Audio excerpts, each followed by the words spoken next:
We're in the beginning of September, and I'm excited, but I'm also curious. I wouldn't say I'm exactly nervous. At least at this moment, I'm not really all too nervous. There's a dynamic playing out in my life right now between myself and another woman. And I also used to, like, I think when things were really starting up for the first time around for us, I think the first night that we met was August 9th, right?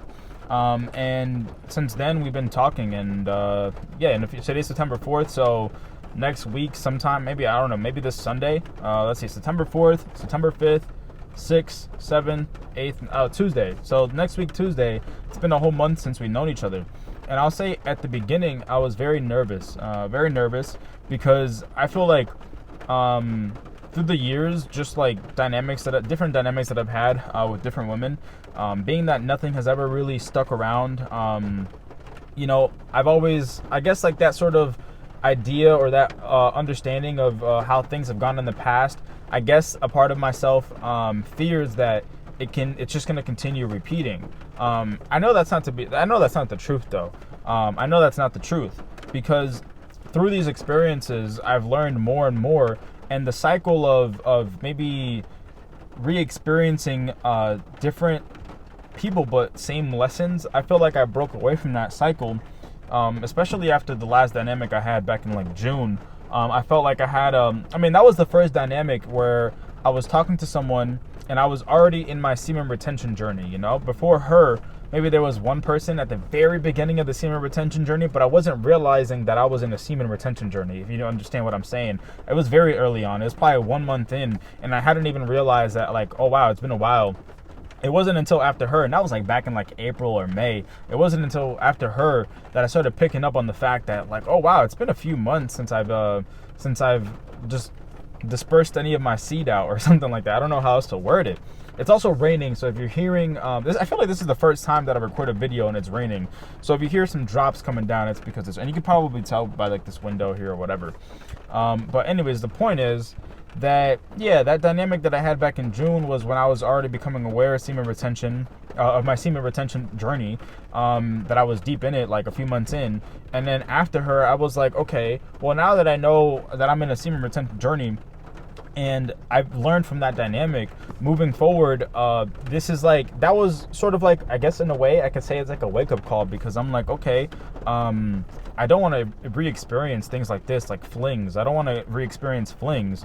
So, I brought this up in a video where I was talking, like literally like a video or two ago. I've said that going forward, I'm just not going to initiate kissing or any levels of physical intimacy. I'm not going to initiate that unless I'm in a relationship, in a committed relationship, right? But I wanted to add to that, because I realized I also didn't express that when I am saying I've never really been one to initiate a kiss or anything like that to begin with. I've never really felt comfortable doing that, and I never quite understood. But now, because of the philosophy that I've developed around love, to be honest, I'm like, yeah, you know what? It was always aligned. I just never quite understood the alignment, or I've never quite understood exactly why or whatever, right? But it's true, like, it was always there. That's the interesting part. It was always there. I've never once found myself, maybe like years ago, when I was like new to like the whole dating experience, or like even seeing some like a girl or a woman, whatever, like it was, at that time, like I don't know, like I remember my first ever kiss, she leaned into me, and I was like, that was when I was like a sophomore or junior. I think I was in like a sophomore, right? Then I like maybe like a year or so after that, I leaned in to kiss this girl for the first time, but it was awkward. It was awkward, to say the least. But ever since then, like, yeah, I've never really been one to initiate kissing. And now with this philosophy of that I have around love, yeah, honestly, maybe I could look back. Back then, maybe, who knows? I don't know if that was in alignment with the philosophy I have now. But now I know for sure that not only am I not going to initiate a kiss, right? But I also am not going to allow a kiss to come towards my direction outside of, like, for instance, right? I was telling in the video that I was telling my friend about this as well. And in the video, I brought it up. If I have to walk alone, I'll do it. Like, I don't mind. If I'm going to end up walking alone, right? Or if I have to walk alone, I will. I have no problem with that. And the reason I say that is because, listen, pursuing any sort of level of physical intimacy outside of a committed relationship for me, even allowing it, like, listen, if I don't care, and this is gonna sound bold, and you might check me for this, right? But even doesn't matter, beautiful woman, I could be sitting right next to her, you know, and the energy is there, like, it's nice, it's great, but we're not in a committed relationship, you know. It's great, and she leans in, she's getting a little closer, we're face to face.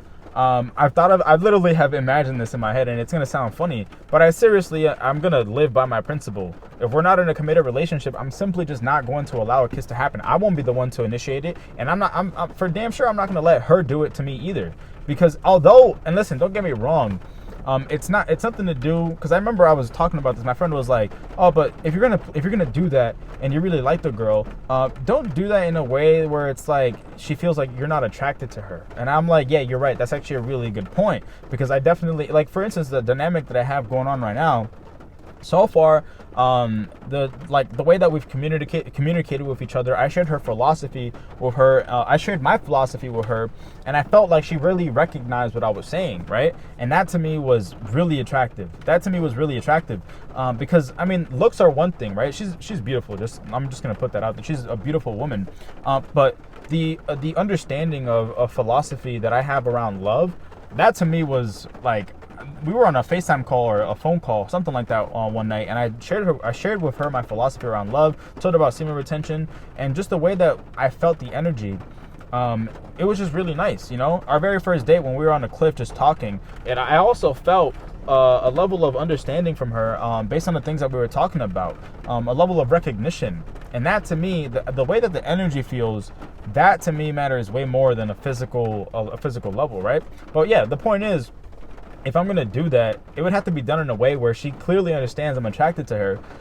But there's a principle, there's a philosophy around it, you know. If we're not in a committed relationship, then why even bother to initiate any level of physical intimacy? It just doesn't make any sense to me, at least at the point where I'm at now. Before, I might have let some things slip past. I might have, you know, if, like, for instance, the girl from the dynamic in back in June, you know, the very first kiss we ever experienced, we were at a beach, you know, we were literally in the water, in the ocean, and you know, we were just really close, we were really close, and she just leans in to kiss me, and honestly, like, it like, I remember she brought it up maybe like a few days after, even that same night. She's like, oh, you got like a kiss from me inside the water, how romantic, and all those things. But in my head, I'm thinking, to be honest, yeah, I mean, the scenery, romantic, maybe this was romantic in her eyes, but to me personally, nothing about it felt magical. And I think the reason I say that is because, I mean, it's not like, what was it for? At the end of it, the whole dynamic crashed. And don't get me wrong, I mean, I'm never going to look back at any of my experiences, even if short flings, and be like, I regret it. It all taught me something. If I hadn't talked to her in the month of June, who knows what kind of understanding I've had, or philosophy I'd have around love, or something like that, you know? Anything I experienced from then and what I learned was worth it. It was all worth it. But at the same time, that kiss that we had, although it was romantic on paper, in that moment I knew, like, this doesn't feel like an alignment, right? So the dynamic that I have going on now with this woman, if things really align where, you know, we save a kiss for when we're in a committed relationship, the kiss then is gonna feel aligned as fuck. I just know that, and it sounds like I'm nerding out or geeking out over it, but I know it to be true. So this is not exactly what I had in mind to talk about in this video, so we'll see if I'll continue yapping about anything else. And listen, what I said before in like the past like 8 or so minutes, you know, genuinely, this is what it's about in terms, for me, in terms around like my philosophy of love, making something really special, making something really mean something, not only just mean something in that moment, but making something really mean something that's gonna last, you know. And the only way that I see any point of me initiating any levels of physical intimacy, or even being able to share and experience any level of physical intimacy with another person, it's because I see that we're in a committed relationship, and this is worth something experiencing, because it's magical, it's a beautiful thing, you know. Whether it be kissing or even, you know, deeper, you know, like, I don't want to, hold up, I'm making sure that like a cop doesn't come in here, but whatever. The point is, kissing or even deeper levels of physical intimacy, I don't have to say it, you know, the birds and the bees or whatever, right? Even that, it sounds crazy to say even that, because I could say that for like kissing, right? Both of those doesn't matter. I don't give a fuck. Both of those I see in terms of levels of physical intimacy. There's just no way I'm going to allow either of them outside of a committed relationship, let alone a kiss. Like, it's just not gonna happen. No way, Jose. No way, Jose. So, what I had it, like, let me segue into a different topic, okay? Because I feel like I've covered that enough. I see lightning in the background. I definitely need to make my way home soon. But anyways, let me segue to something different. The reason why I brought up feeling nervous back then is because, you know, I've noticed that some things you're going to feel nervous about. But you have to consider whether what you feel nervous about is worth really just saying, fuck it. Like, I know I feel nervous, but this is something I want to experience. This is something I want to see, at least give it a shot, you know? And with the dynamic that I have right now with the woman that I'm talking to, that we're both talking, you know, like, I was very nervous at the start, very nervous, you know. I was really overthinking shit. Like, she was on my mind like practically every hour of every day, very early on, you know. And at that point we had only known each other for like 2 weeks, but it was because, like, I don't know, I'm stubborn like that or something, like, I don't know. Point is, being very nervous, right? One time, she came back from hanging out with her friends, and she texted me and she was like, I have to talk to you, right? And I'm thinking, fuck. Hold up, right? But instead of like, I don't know, backing up or maybe playing defensive or something like that, because I didn't know what she wanted to talk about, I was like, I want to talk too, you know? And she's like, okay, what do you want to say? Or what do you want to talk about? What do you want to say first, you know? And at that point, I remember telling her, like, look, I'm really nervous about this. I'm overthinking this in every way that I possibly can. But I still want to go forward with this. I still want to see this play through. And honestly, great thing to have said, in my personal opinion, because although you're nervous, although you're skeptical or maybe just overthinking things, at least giving it a shot to see where it can go, that's one of the best things you can do for yourself. Because the risk is a heartbreak, right? The risk is I'm heartbroken and all that stuff. But it's not something I'm unfamiliar with. It's something that I'm quite familiar with at this point. You know, I've mentioned it in other videos before. I went through a really deep heartbreak like about 2 to 3 years ago. I mentioned that, I reference that a lot in these videos, but I reference it because, I mean, generally it was something that really opened me up, and it brought me closer to my truest friend, and it brought me closer to who, not just my truest friend, but it brought me closer to who my real friends are, you know? Before that heartbreak, I mean, it took even a while after that heartbreak to let go of the friends that I'm like, all right, these people are not doing me any good. It's starting to rain even harder now. Whew. Okay, you can probably hear that. I don't know if I need to project my voice any louder, because, I mean, it's coming down quite hard. But anyways, the point is, yeah, I don't know where I was going. The rain kind of distracted me. I'm probably going to start heading home because it's really raining like quite hard. You can definitely hear that, I feel like. But whatever. Your nerves, your anxiety about a particular situation, whether you're tired, exhausted, same thing, upset, you know, if you really feel like you don't want to miss out on at least seeing where it could potentially go, commit to it. Just be the fool. Fall blindlessly, not blindlessly, but just fall down and see what ends up catching you. You know, you never know. It could be a really great experience afterwards, or it could be shit. But you won't know until you do it.